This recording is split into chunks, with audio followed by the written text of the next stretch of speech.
Telangana assembly సమావేశాలు మొదటి రోజు ఇంట్రెస్టింగ్ పరిణామాలు చోటు చేసుకున్నాయి. సీఎం మాజీ సీఎంల మధ్య ఆప్యాయ పలకరింపులతో సభ ప్రారంభమైంది. సభ జనవరి 2కు వాయిదా పడిన తర్వాత బీఏసీ సమావేశం జరిగింది. బీఏసీలో 15 నుంచి 20 రోజుల పాటు సభ నిర్వహించాలని బీఆర్ఎస్ బీజేపీ పట్టుబడగా వారం రోజుల పాటు సమావేశాలు నిర్వహించాలని బీఏసీ నిర్ణయించింది. అవసరమైతే మరోసారి బీఏసీ నిర్వహించాలని నిర్ణయించారు.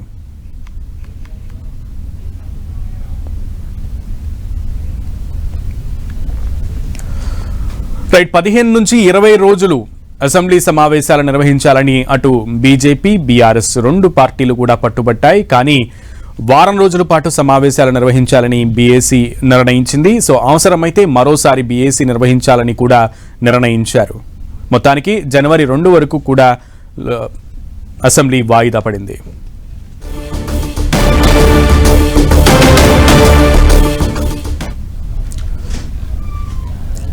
సభ ప్రారంభం కంటే 2 నిమిషాల ముందు అసెంబ్లీలో ఆసక్తికర సంఘటన చోటు చేసుకుంది. ప్రధాన ప్రతిపక్ష నేత హోదాలో వచ్చిన మాజీ సీఎం కేసీఆర్ కుర్చీ దగ్గరకు వెళ్లి సీఎం రేవంత్ రెడ్డి నమస్కారం చేయడం చర్చనీయాంశంగా మారింది. బయట ఉప్పు నిప్పుగా ఉండే ఇద్దరు నేతలు ఇలా ఎదురెదురుగా ఉండి నమస్కరించుకోవడంతో సభలో అందరినీ ఆశ్చర్యానికి గురిచేసింది. కేసీఆర్ దగ్గరకు వెళ్లిన సీఎం రేవంత్ రెడ్డి బాగున్నారా అని పలకరించారు.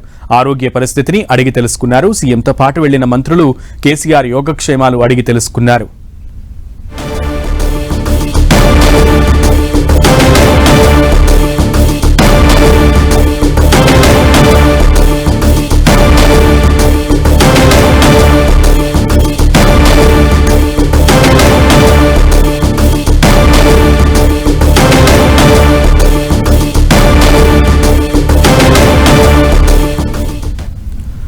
సభ నుంచి కేసీఆర్ వెళ్లిపోవడంపై కాంగ్రెస్ నేతలు విమర్శలు చేస్తున్నారు. ప్రతిపక్ష నేతగా ప్రశ్నించాల్సిన నేత కేవలం 2 నిమిషాలు మాత్రమే సభలో ఉండడం కేసీఆర్కే చెల్లిందంటూ విమర్శలు చేశారు. ప్రభుత్వ విప్పులు బీర్ల ఐలయ్య, ఆది శ్రీనివాస్.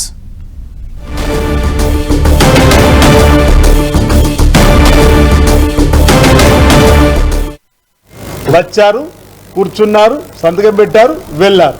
నేను వాళ్ళు హడావుడి చేసిన దానికి ఒక ప్రశ్న మీద అడుగుతున్నా. వస్తున్నారు వచ్చేస్తున్నారు అంటే అసలు ప్రజలు ఎమ్మెల్యేగా ఎంపిక చేసి పంపిందే మీరు అసెంబ్లీకి వెళ్ళి ప్రజా సమస్యలు పరిష్కారం చేయమని కదా.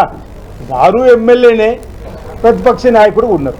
మరి అసెంబ్లీకి రాకపోతే ఎక్కడికి పోతారు అర్థమైతే లేదు.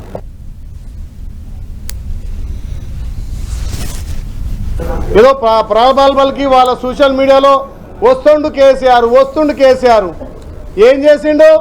ఆదరించి అటెండెన్స్ ఇచ్చిపోయిండు. అది కూడా ఆయన నెల జీతానికి ఆయన సభ్యత్వాన్ని కాపాడుకోవడం కోసం ఫామ్ హౌస్ నుంచి వీరుడు బయలుదేరి 1 నిమిషం కూర్చున్నాడు, లేచి వెళ్ళిపోయిండు.